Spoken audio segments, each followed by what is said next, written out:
നമുക്ക് ഏറ്റവും പ്രിയപ്പെട്ടവരുടെ സാന്നിധ്യം നമ്മുടെ സങ്കടങ്ങൾ കുറയ്ക്കും, നമ്മുടെ വേദനകൾക്ക് ശമനം തരും. മരുന്ന് നമ്മുടെ ശരീരത്തിൽ എങ്ങനെ പ്രവർത്തിക്കുമോ അതുപോലെ തന്നെയാണ് ഇങ്ങനെയുള്ള സ്നേഹ സാന്നിധ്യവും സാമീപ്യവും നമ്മുടെ വേദനകളെ കുറയ്ക്കുന്നത്. അങ്ങനെയാണെങ്കിൽ ഒരു കാര്യം ചിന്തിക്കുന്നുണ്ടോ? സർവശക്തനായ ദൈവത്തിൻ്റെ സാന്നിധ്യം വാസ്തവമായും ഒരാൾ അനുഭവിക്കുമ്പോൾ ഇവിടെ ഒരു സുഹൃത്തിൽ നിന്ന് ലഭിക്കുന്ന സാന്ത്വനമാണോ ലഭിക്കുന്നത്? ആശ്വാസമാണോ ലഭിക്കുന്നത്? തീർച്ചയായിട്ടും അല്ല. അതിനപ്പുറമായി നമ്മളെ അറിഞ്ഞ് നമ്മെ സഹായിക്കുന്ന ആ കർത്താവിൻ്റെ സാന്നിധ്യം തിരിച്ചറിഞ്ഞ് നമുക്ക് മുന്നോട്ട് പോകാം. ഒരു ചെറിയ യോഹന്നാൻ എഴുതിയ സുവിശേഷം 11-ാം അധ്യായം 32-ാം വാക്യം വായിക്കട്ടെ.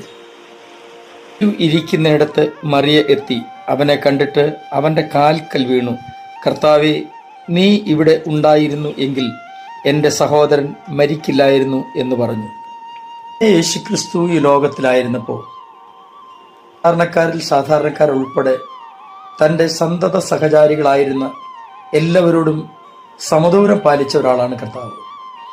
ഇന്ന് മനുഷ്യരുടെ ഇടയിൽ നമ്മളൊക്കെ പാലിക്കുന്ന നിലയിലല്ല, മറിച്ച് കർത്താവിന് അതിൻ്റെതായ താൻ ദൈവമാണ്, എല്ലാവർക്കും ദൈവമാണ്, എല്ലാവരുടെയും ദൈവമാണ് എന്ന ഒരു വസ്തുത ഈ ലോകത്തിന് തിരിച്ചറിഞ്ഞത് തന്നെ ഈ ദൈവത്തിൻ്റെ ഇങ്ങനെയുള്ള ഇടപെടലിലൂടെയാണ്. തീർച്ചയായും കർത്താവ് ഏറെ സ്നേഹിച്ച ലാസർ മരിച്ചുപോയി. ലാസറുടെ മരണം കഴിഞ്ഞ് ശവടക്കവും കഴിഞ്ഞ് 4-ാമത്തെ ദിവസമാണ് കർത്താവ് വരുന്നത്. കല്ലറയുടെ മുകളിൽ കല്ല് വെച്ചിട്ടുണ്ട്. കാര്യങ്ങളെല്ലാം കുഴപ്പമൊന്നുമില്ല. കാരണം ഇനി അവിടെ ഒന്നും ചെയ്തിട്ട് യാതൊരു കാര്യവുമില്ല. നിങ്ങളും വിചാരിക്കുന്നുണ്ടാവാം ഇനി ഒന്നും ചെയ്തിട്ട് കാര്യമൊന്നുമില്ല. അല്ല, ഇനിയുമാണ് ദൈവത്തിൻ്റെ പ്രവൃത്തിയുടെ ദിനങ്ങൾ. ഇനിയുമാണ് നിങ്ങളുടെ ജീവിതത്തിലെ അത്ഭുതങ്ങളുടെ ദിനങ്ങൾ. മാർത്ത ഓടിച്ചെന്നിട്ട് കർത്താവിനോട് സംസാരിച്ചു. രണ്ടാമതായി മറിയ ഓടിച്ചെന്നിട്ട് കർത്താവിനോട് പറയുക, നീ ഇവിടെ ഉണ്ടായിരുന്നെങ്കിൽ എൻ്റെ സഹോദരൻ മരിക്കില്ലായിരുന്നു.